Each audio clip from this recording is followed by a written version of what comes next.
ایک دوسرے کو عزت دو، برداشت کرو۔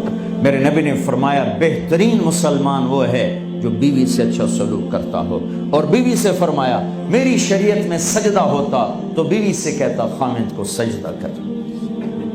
بہترین صدقہ اولاد کی تربیت ہے۔ پورا گھر میرے نبی نے نقشہ، ہر ایک کی قیمت بتائی۔ ماں تیرے قدموں تلے جنت، کاش میری ماں زندہ ہوتی، تم دیکھتے میں کیا کرتا، میں عشاء کی نماز کے مصلی پر ہوتا، میں سورۃ فاتحہ پڑھ رہا ہوتا، ادھر سے آواز آتی میری ماں کی محمد، تو میں نماز توڑ کے کہتا لبیک اماں جان۔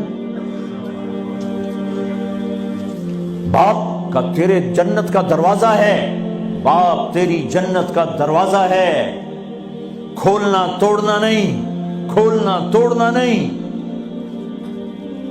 توڑ دیا تو جنت میں نہ جا سکو گے۔ سب سے بہترین مسلمان جو بیوی سے اچھا سلوک کی، سب سے بہترین عورت جو اپنے خامند کی منشا کو دیکھے۔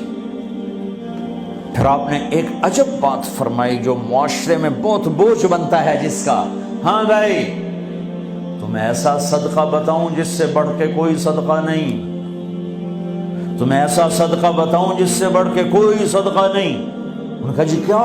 کہا الابنۃ المردودہ، جس کی بیٹی کو طلاق ہو گئی یا بیوہ ہو گئی اور گھر واپس آ گئی ماں باپ کے، یا ماں باپ نہیں ہے تو بھائی ہیں، وہ ایک بوجھ بنتی ہے ماں باپ پر بھی، اور بھائی تو ویسے ہی باغی ہو جاتے ہیں۔ میرے نبی نے فرمایا اس بچی پہ خرچ کرنا کائنات کا سب سے افضل صدقہ ہے۔ گھر، ایک گھر کیسے چلتا ہے؟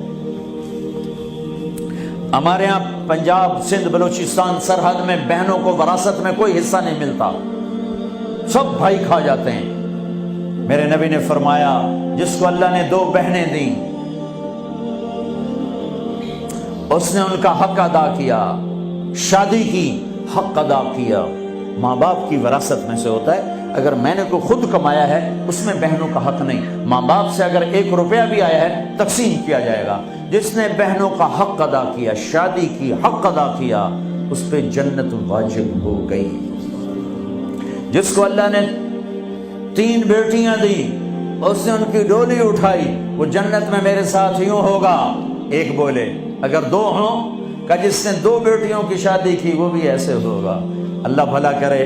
ایک صحابی کا کہ جس کی 1 ہو، کہ جس کی 1 ہے، اگر اس نے اس کو عزت سے رخصت کیا تو وہ بھی میرے ساتھ ایسے ہی ہوگا۔ پھر کئی بچیوں کو طلاق پڑی ہے کہ اس کو بیٹا نہیں ہوتا۔ یہاں آنے سے پہلے کا واقعہ، پنڈی سے بچی رو رو برا حال اس کا، میں تو فون سنتا ہی نہیں ہوں ایسے کہ میرا تو کلیجہ پھٹ گیا ہے۔ ہے کہنے لگی کہ سسرال نے کہا تھا بیٹی ہوئی تو طلاق دے دیں۔ میں نے کہا اس میں میرا کیا قصور ہے، اور بیٹی ہی ہوئی اور مجھے طلاق پڑ گئی، اور میں گھر آ گئی 22 سال کی عمر میں۔ بیٹی دینے والا اللہ اور ظلم کرنے والا سسرال۔ میرے نبی کو اللہ نے بیٹے دے کے اٹھا لیے، قاسم اٹھا لیے، عبداللہ اٹھا لیے، ابراہیم اٹھا لیے، 4 بیٹیاں دی، 3 زندگی میں اٹھا لی، زینب، ام کلثوم، رقیہ، تینوں آنکھوں کے سامنے چلی گئیں۔ فاطمہ سے نسل چلی، آپ نے فرمایا لوگوں کی نسل بیٹے سے چلتی ہے، میری نسل میری بیٹی فاطمہ سے چلی۔ اس لعنت کو دھویا۔ عورت کا کیا قصور ہے اگر اس بیچاری کو بچیاں ہو رہی؟ جس نے اپنی بہنوں کو حق ادا کیا، جس نے بیٹیوں کو ڈولے میں بٹھایا، ان کا حق ادا کیا، کہ جنت میں یوں ہو جائے گا۔ بہنوں کو دینا اتنا ضروری ہے، حرام ہو جاتی ہے روٹی۔ میں نے مولانا جمشید صاحب میرے استاد ہیں، میں نے ان سے تفسیر پڑھی۔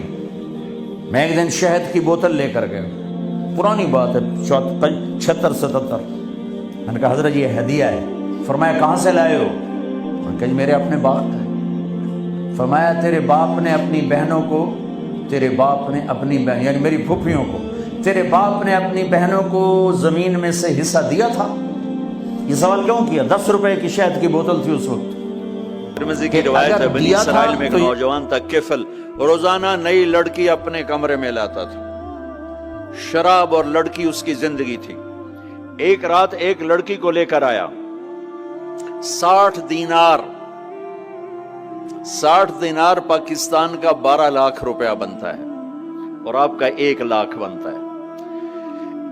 1 لاکھ رینڈ دے کر وہ ایک لڑکی کو لے کر آتا ہے۔ جب کمرہ بند کیا تو دیکھا وہ لڑکی رو رہی تھی، تو کفل کہتا ہے میں زبردستی تو نہیں لے کر آیا، ڈیل کر کے لایا ہوں۔ تو وہ روتے روتے بولی، کفل طوائف نہیں ہوں، غریب ہوں، مجھے غربت نے عزت بیچنے تک پہنچا دیا ہے۔ وہ لڑکی رونے لگی، کفل عزت دار ہوں، مجھے غربت نے طوائف بنا دیا ہے۔ تو کفل رو پڑا اور کہنے لگا، میری بہن جس عزت سے آئی تھی چلی جا، جو پیسے دیے ہیں جا اپنی غربت میٹا، ہدیہ 60 دینار 1 لاکھ رینڈ بنتا ہے، جا اپنی غربت میٹا، اور میرے لیے دعا کر، میں بہت گندا انسان ہوں، میں تیری آنسوؤں کو دیکھ کر میں بھی توبہ کرتا ہوں۔ وہ لڑکی گھر پہنچی، پیچھے کفل مر گیا، اس کو نہیں پتا موت آئی کھڑی ہے سر پہ، وہ مر گیا۔ اللہ آخرت سے پردہ نہیں اٹھایا اللہ نے۔ وَمِن وَرَائِهِمْ بَرْزَخٌ إِلَى يَوْمِ يُبْعَثُونَ، پردہ ہے، مر گیا، کیسے مرا، کس حال میں مرا، کچھ پتہ نہیں ہے، اس کی قدردانی پہ قربان جاؤں۔ کل اگر یہ مردہ ملتا نا اپنے گھر میں، اس کو کسی نے اٹھانا نہیں تھا، کمرے میں ہی دبا دینا تھا، وہیں پتھروں میں اس کو دبا دینا تھا، یہ ایسا انسان تھا، لیکن وہ تو توبہ کر چکا تھا۔ اور توبہ کے بعد کی زندگی 15 منٹ، آدھا گھنٹہ، گھنٹہ، سوا گھنٹہ، 2 گھنٹے ہے، اور 30 سال کی زندگی زنا اور شراب میں ہے، اور آدھے گھنٹے کی زندگی میں صرف نیت کی ہے۔ کل تک تو بھی سورج بھی نہیں دیکھا اور موت نے آ کے اٹھا لیا۔ صبح جب ہوئی تو لوگوں نے دیکھا کفل کے گیٹ پہ لکھا ہوا تھا، ان اللہ قد غفر للکفل، لوگوں اللہ نے کفل کو معاف کر دیا۔ یہ کیوں لکھوایا؟ یہ کیوں لکھوایا؟